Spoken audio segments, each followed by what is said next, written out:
ஏம்மா நீங்கள் கடவுள் பக்தி அதிகம் என்ன சாமி தான் நமக்கு துணைங்கிறீங்க.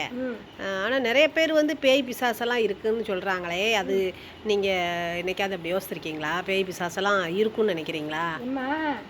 அந்த தேவாதியில் நினைச்சிருந்தா நில இதை எடுத்து இது தேவாதி இதை எடுத்து உங்கள் நெத்தியில் வச்சுட்டு கடலாக ஓடிடும். காய்ச்சல் வீச்சல் இருக்காது. எங்கே உங்களை நீங்கள் பயந்துருக்காங்க செஞ்சுருக்காங்கன்னு எனக்கு காய்ச்சல் எடுக்குது அங்கே வர்றாங்கன்னு வச்சுக்கா. அப்படி வர என்னப்பா காய்ச்சல் என்னப்பா வயிறு வலி என்னைக்கு வருவேன். அப்படியே இங்கே இருக்கிற பூமியில் இருக்கிற துண்ணூறு எடுத்து பூசவும் நாளைக்கு வருவேன். நல்லா என்ன நீங்கள் உங்களுக்கு இப்படி தெரியுது இப்படி பேசுகிறாங்கன்னு சொல்லுவாங்க. பூமியில் அந்த மண் எடுத்து பூசி விடுவீங்களா? இது பூமி, இது சாமி இல்லையா, காப்பாற்றிக்கிட்டு இருக்கீங்க. ஓகே பூமாதேவி.